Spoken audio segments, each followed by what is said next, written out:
Hello, YouTube divers. This is WaterDive 122, and I want to welcome you all to another episode of Magic Metal Mondays. So now we're going to continue on ranking the 14 studio albums from Swedish progressive slash death metal band Opeth. Last time we saw each other, we ranked albums number 14 through 8, and now we're going to be tackling the rest of the discography, going from number 7 to number 1.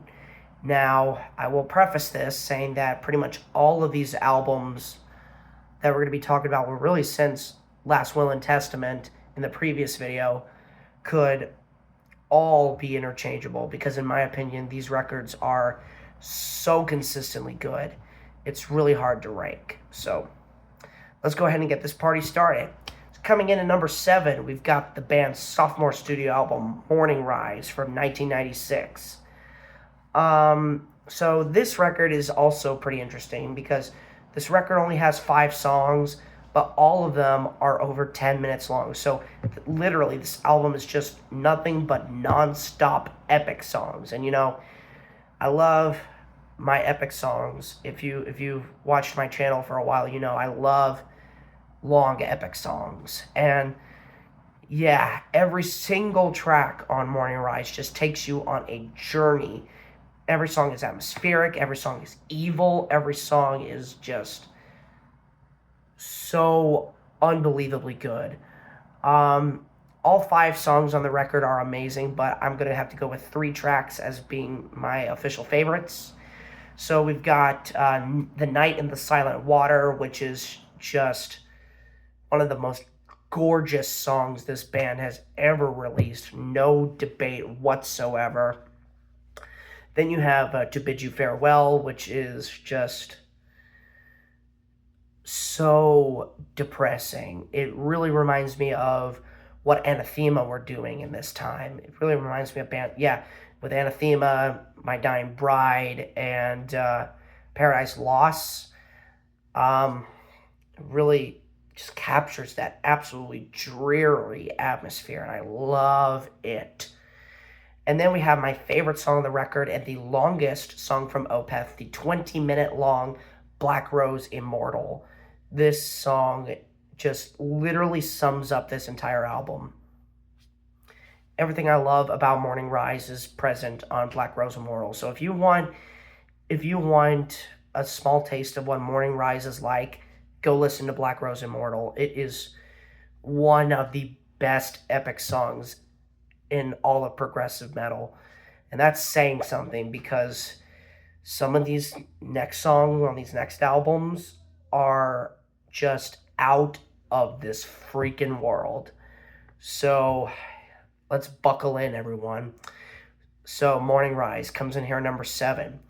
Number 6, we're going to 2003 and be talking about Damnation. So Damnation is the continuation, if you will, of the previous album Deliverance. Both of these albums were recorded at the same time, but Damnation came out 5 months after Deliverance, and Mikkel has gone on record saying that he's dedicated both of these records to his grandmother, who passed away in a car accident while both of these albums were recorded, so rest in peace to her. And while Damnation is definitely the weaker of the two, if you love Mikkel's clean vocals, you will love this album. This is pretty much the first album where there's no death growls. It's just all clean vocals. And unlike the modern albums where there were no death growls, just clean vocals, Damnation works really well. There are a lot of great songs on here. You have In My Time of Need, Death Whispered a Lullaby, Hope Leaves, To Rid the Disease, Ending Credits, which is just so good. Weakness, one of the most atmospheric songs I have ever heard, regardless of the band. And then my favorite song on the record, come on, you know what it is, Window Pane. This is one of Opeth's most popular songs. It's a fan favorite, and for good reason. Those melodies and those riffs are so ethereal and so gloomy. It is such an emotional track. Absolutely love Window Pane.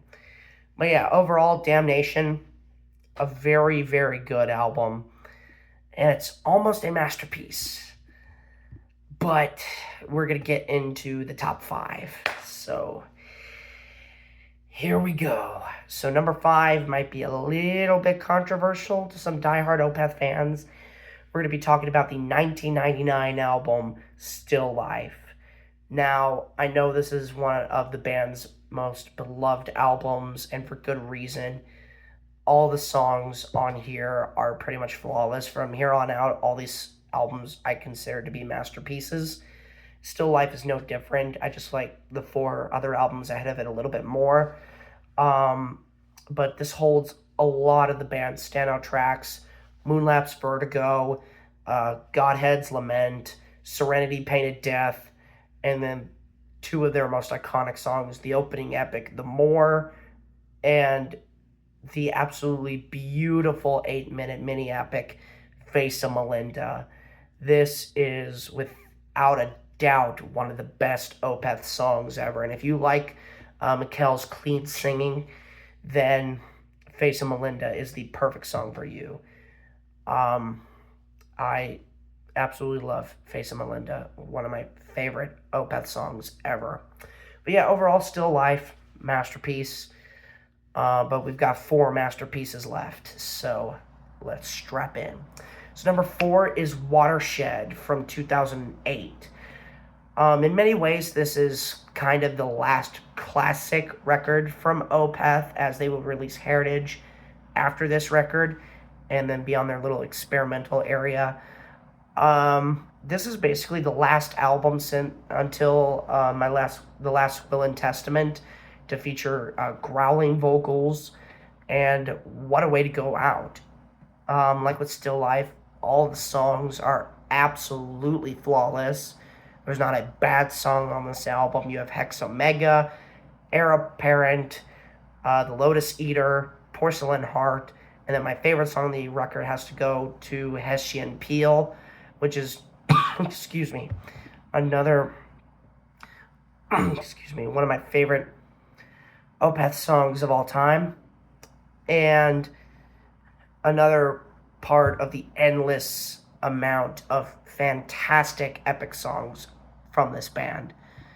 But yeah, overall, Watershed, the last truly masterpiece album from Opeth until we get to the last Will and Testament, which is kind of there, but not quite. But yeah, overall, Watershed, perfect album, comes in here at number 4. All right, so next up at number 3, we have Ghost Reveries from 2005. Yeah, this album has absolutely stunning tracks on this record. The Bang of the Hounds, Beneath the Mire, The Grand Conjuration, Isolation Years, the absolutely breathtaking opening epic, Ghost to Perdition, and then my favorite song on the record, Atonement, which is one of my favorite Opeth songs ever done.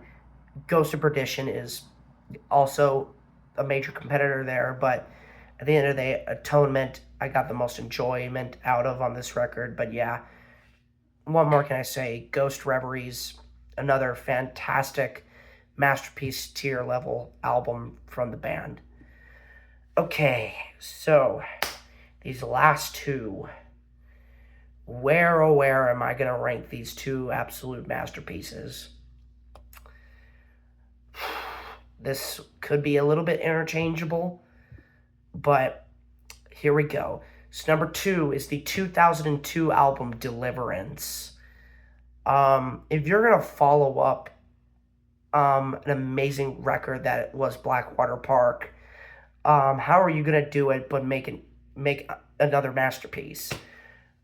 Deliverance, again, is another absolutely flawless album from Opeth. If this was literally released by any other band, this probably would be my number 1. Same thing with the previous 3 albums that I talked about. But Opeth are just that good. They have too many amazing records. And Deliverance is one of them. This was pretty much the band in their prime at this point. You have amazing tracks like Four Absent Friends, Masters Apprentices, By the Pain I See in Others, and then the opening 3 tracks are absolutely insanely good. You have Wreath, the opening track. Then you have the 13.5-minute title track, Deliverance, which just has one of the darkest and most haunting outros in any song imaginable. And then you have my favorite song on the record, which has to go to A Fair Judgment. This song is magical. Everything that I love about Opeth is in this song, and really on this album. So you'd think I'd have it at number 1, but it's only at number 2. So let's go ahead and find out what number 1 is. All right, so now we have finally reached it. Number 1, Process of Elimination. If you're an Opeth fan or a metal fan in general, you know what album is left. And that is the 2001 album, Blackwater Park. Holy smokes. What an absolute masterpiece of a record we have here. My goodness. I get emotional just thinking about this record, so just try to bear with me, folks. This album is just one of the greatest records ever made in music history. Not just in progressive metal, not just in death metal or whatever, all of music. This album just has it all. Everything from the shrieks to the atmosphere to the music to the guitars to the vocals, everything, to the production, every single part about this album is just perfect. Just what more can you ask for? This record basically put them on the map and it made them a household name. Still Life definitely broke them out, but then when this album came out, it was a game changer in progressive metal. And to this day, I still hear so many metal fans talk about this album and the legacy that it's left behind. And for good reason. Every single track on this record is just written and performed and produced so amazingly. And not to even mention all of the critical analysis that I could possibly do on this record. How the atmosphere just gives me the chills every single time. How the melodies just make me so emotional. Every single track is just Opeth at their best. And really, I've never heard a record that's like this before making this video, and probably ever. That's how good this album is. I wouldn't name off all of my favorite tracks, but every single song on this album is equally as good. So we're going to name all of them. You have the Leper Affinity, which is just kicks the doors down and perfectly sets you up for this absolutely terrifying adventure. Then you have Bleak, which is another one of their best songs with clean vocals. And speaking of clean vocals, oh my goodness, Mikkel, you absolutely tug on my heartstrings with this song. Holy smokes. Then you have Harvest, which admittedly is the weakest track on the record for me at least, but what the heck. It's another one of those amazing songs that could be a number 1 on a different record, but it's just part of an insanely stacked album type of songs. That's a mouthful, I know, but yeah. Then you have The Drapery Falls, which is another one of their most classic songs, and the very first song I ever heard from Opeth. Then you have Dirge of November, The Funeral Portrait. That song in particular is one of their most underrated songs. Holy smokes! Then you have this. Then you have the short instrumental Patterns and the Ivy, and then my favorite Opeth song of all time. And I know Mikkel has gone on record saying that this isn't his finest moment, but whatever. The title track, the 12.5-minute title track, Blackwater Park. This is just one of the greatest songs ever written. Respectfully, Mr. Ackerfalt, this album is, though this song, the title track, is just so mind-blowing and so emotional and terrifying and atmospheric. It perfectly sums up this record in just one song. Yeah, but overall, Blackwater Park is just one of the greatest metal albums ever made, one of the greatest albums ever made, and definitely one of my favorite records ever.